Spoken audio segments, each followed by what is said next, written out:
अब हम करने वाले हैं एक और इम्पॉर्टेंट चैप्टर एंड ये काफ़ी ज़्यादा इम्पॉर्टेंट है। इससे हमेशा सवाल आते रहते हैं क्योंकि ये चैप्टर का नाम है बायोलॉजिकल क्लासिफिकेशन और ये काफ़ी बड़ा चैप्टर भी है। इसमें एंड तक बने रहें, काफ़ी कुछ आपको नया नया सीखने को मिलेगा। काफ़ी इंटरेस्टिंग चैप्टर भी है अगर अच्छे से पढ़ेंगे तो।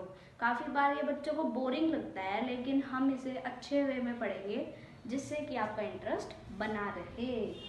बायोलॉजिकल का क्या मतलब है? लिविंग। बायोलॉजिकल मतलब लिविंग एंड क्लासिफिकेशन का क्या मतलब है? अभी पिछले चैप्टर में पढ़ा कि भाई अलग अलग ऑर्गेनिज्म को सेपरेट करना उनके सिमिलर कैरेक्टर के बेसिस पे, यानी कि जिसमें ज़्यादा सिमिलर कैरेक्टर हैं हम उन्हें अलग कर देंगे। तो अब देखते हैं कि ये हुआ कैसे। भाई कई जो साइंटिस्ट थे उन्होंने 2 किंगडम क्लासिफिकेशन दिया, फिर 3 में डिवाइड हुआ, 4 में डिवाइड हुआ। अब करंटली हमारे पास कितने किंगडम है? 5 किंगडम है। कौन कौन से हैं? Protozoa, Plantae, animalia, Monera and last one is fungi. Fungi kingdom हमारे पास है। प्रोटोजोआ वाले किंगडम को प्रोटिस्टा बोलते हैं। तो अब देखिए, father of biology and zoology किसे कहा जाता है? एरिस्टोटल। एरिस्टोटल काफ़ी ज़्यादा इंपॉर्टेंट है साइंटिस्ट के नेम, तो आप लोग एक अलग से कॉपी बना लो उनकी और उसमें नोट करते रहो। एंड में पेपर के टाइम बहुत काम आएगा, वो पढ़ के चले जाना। 1-2 नंबर तो मिल ही जाएंगे आप लोगों को। तो इन्होंने क्या किया था? इन्होंने फर्स्ट साइंटिफिक क्लासिफिकेशन दिया था। यानी कि अब स्टार्टिंग किसने की थी? भाई हाँ, हमें क्लासीफाई करना चाहिए। इन्होंने बताया हमें कैसे हम क्लासीफाई कर सकते हैं। इन्होंने क्या बताया? लिविंग ऑर्गेनिज्म को इन्होंने डिवाइड कर दिया प्लांट और एनिमल्स में। बेसिस क्या था? Simple morphological character. यानी कि है ना, प्लांट्स को इन्होंने ऐसे डिवाइड कर दिया कि जिनमें पत्ते दिख रहे हैं हरे हरे, वो प्लांट्स हो गए, और जो एनिमल्स हो गए वो थोड़े से जो है लिविंग है, चल फिर रहे हैं, ऐसे टाइप के जो उन्होंने एनिमल्स बना दिए। यानी उन्होंने ऊपर ऊपर से देखा, उन्होंने अंदर ऐसा कुछ नहीं देखा इनके अंदर कौन से पिगमेंट है या इनके अंदर क्या चीज़ें प्रेजेंट है, कौन यूनिसेलुलर है, मल्टीसेलुलर है, कुछ नहीं देखा ऐसा। बस इस बेसिस पे इन्हें डिवाइड कर दिया। इसे आर्टिफिशियल सिस्टम बोला जाता है। जो सिंपल मॉर्फोलॉजिकल कैरेक्टर के बेसिस पे डिवीजन होता है उसे क्या बोला जाता है? Artificial system. तो इन्होंने प्लांट्स में भी डिवीजन किया। हर्ब, शर्ब और ट्रीज किस बेसिस पे? हाइट के बेसिस पे। हर्ब जो होते हैं स्मॉल होते हैं, शर्ब मीडियम साइज के होते हैं, एंड ट्रीज जो होते हैं वो बड़े यानी टॉल, लंबे लंबे और लकड़ीदार, मतलब लकड़ी वाले होते हैं, वुडी। एनिमल्स को भी 2 में डिवाइड कर दिया कि रेड ब्लड प्रेजेंट है, रेड ब्लड प्रेजेंट नहीं है। रेड ब्लड किस में होता है? हम ह्यूमंस में। रेड ब्लड किस में नहीं होता है? कॉकरोच में। कॉकरोच एक एग्जांपल हो सकता है क्योंकि कॉकरोच का अगर आपको पता हो तो ब्लड जो है वो ब्लू कलर का होता है। उनके अंदर जो पिगमेंट होती है वो होते हैं हीमोसाइनिन। इसलिए इन्होंने जो रेड ब्लड वाले थे उन्हें कहा इनेमिया, एंड जो रेड ब्लड वाले नहीं थे उन्हें कहा एनेमिया। इन्होंने इन 2 में इसे डिवाइड किया। बट ये कुछ काम का नहीं था ये क्लासिफिकेशन, क्योंकि यूनिसेलुलर भी एक में ही पड़े हैं, जिनका 1 सेल है वो भी इसी में है, 2 सेल है वो भी इसी में है, और मतलब ऐसे 2 क्लासिफिकेशन का हमारे पास कोई फ़ायदा नहीं था। इन्होंने ना न्यूट्रिशन देखा कि कौन कैसा खाना खा रहा है, उस हिसाब से डिवाइड कर दें। इन्होंने बस ऐसा मतलब एक फॉर्मेलिटीज़ ही कर दी। अब आगे चले हम 2 किंगडम क्लासिफिकेशन। अगेन हमारे कार्योलस लीनियस साहब फिर से आ चुके हैं। ये काफ़ी इंपॉर्टेंट साइंटिस्ट है, तो फिर से आपको कह रहे हैं एक अलग सी डायरी बनाओ और उसमें नोट करते चलो इन्होंने क्या क्या किया था। कैरोलस लीनियस ने भी 2 किंगडम क्लासिफिकेशन दिया था। प्लांट और एनिमल में डिवीजन किया था, बट इनका थोड़ा सा बेसिस अलग था इनका। इन्होंने डिवीजन किया बेसिस पे सेल वॉल प्रेजेंट है और सेल वॉल प्रेजेंट नहीं है।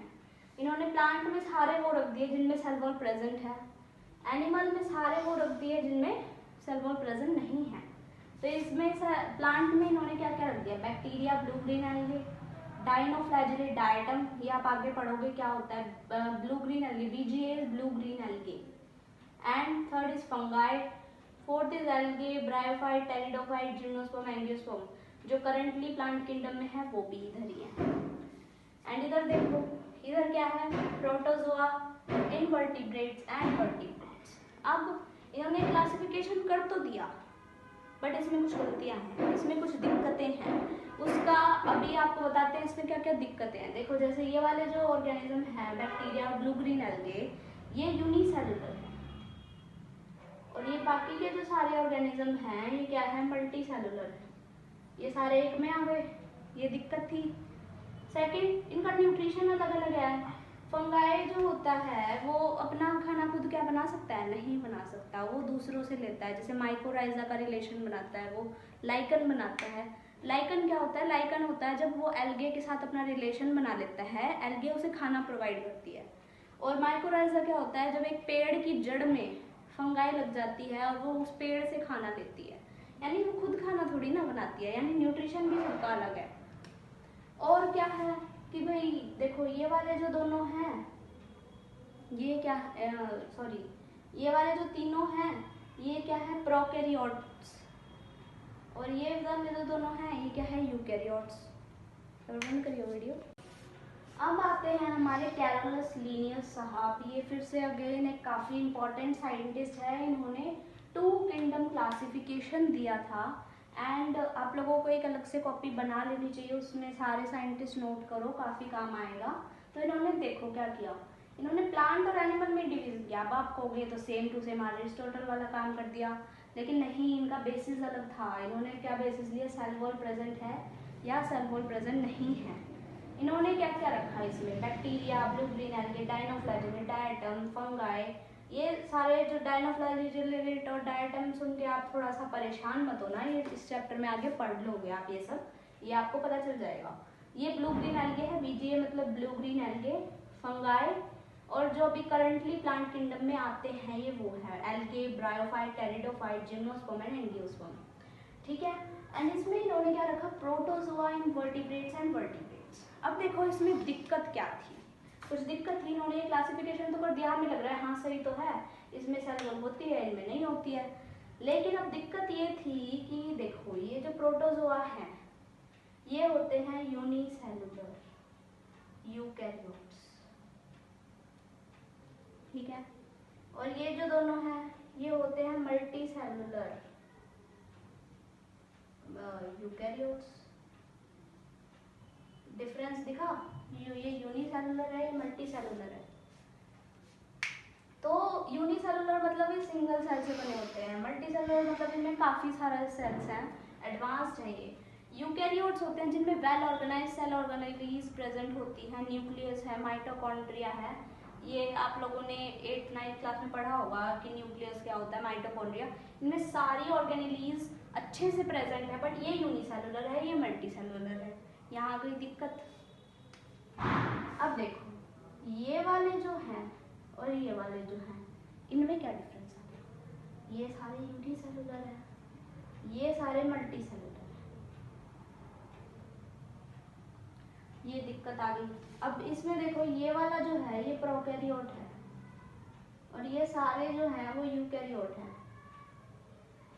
यानी कि इसमें जो है वेल डिफाइंड ऑर्गेनेलिज नहीं है, न्यूक्लियस नहीं होता इसमें, न्यूक्लियोसोम होता है इसके अंदर वेल डिफाइंड, और सारे ऑर्गेनेलिज भी बहुत सारे प्रेजेंट नहीं होते हैं। इनमें जो है सब कुछ वेल डिफाइंड न्यूक्लियस है, ऑर्गेनेल्स है, इनमें सब कुछ है, बट इसमें नहीं है। और इन सबको एक साथ रखना, न्यूट्रिशन भी तो अलग है। न्यूट्रिशन फंगाई जो है वो क्या खुद का खाना खुद बना सकती है, नहीं, वो रिलेशन में रहती है किसके साथ, एल्गे के साथ, एल्गे यानी कि काई के साथ वो रिलेशन बनाती है। कैसे, लाइकन बनाती है वो, यानी कि उसके साथ वो जुड़ के रहती है, जिससे एल्गे उसे क्या प्रोवाइड कर रहा है, खाना, लेकिन फंगाई उसे क्या प्रोवाइड करे, घर।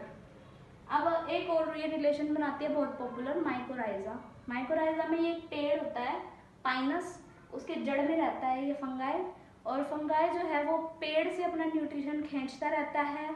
और अब पेड़ को क्या मिल रहा है, पेड़ को मिल रही है एंकरेज, यानी ये उसका सरफेस एरिया बढ़ा देता है जिससे वो ज़्यादा पानी एब्जॉर्ब कर सकता है अपने अंदर। So thank you so much, आज के लिए इतना ही।